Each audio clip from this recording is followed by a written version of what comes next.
হ্যাঁ, এখন এসে না আমি গাছে জল দিলাম, জল সার, তারপরে একটা অনলাইন থেকে স্প্রে আনেছি, ওষুধ স্প্রে করলাম। এই যে কালকের এই ফুলগুলো ফুটে যায়, বাহ অনেকগুলো ফুল হয়েছে। এই একটা হয়েছে, এই একটা, এখানে দুটো আছে। এই যে বুঝতে পারছেন গাছগুলো ভেজা ভেজা, এই দেখুন।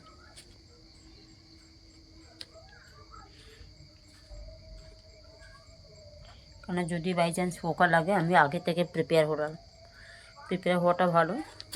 এখানে দেখতেই পাচ্ছেন লাউ গাছ ফাছ বেরিয়েছি, কোথা থেকে এলো আমি সেটাই বুঝতে পারছি না, বাট যাই হোক।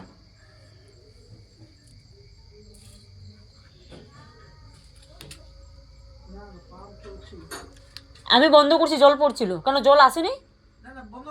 হ্যাঁ,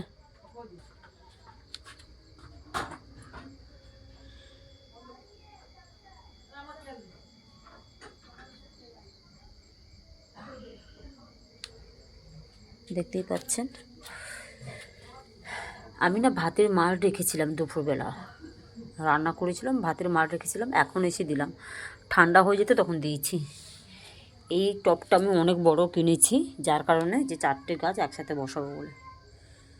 কালকে মাকে বেশ কটা ফুল দিতে পারবো। এই একটা, এই একটা, এখানে দুটো, এখানে দুটো।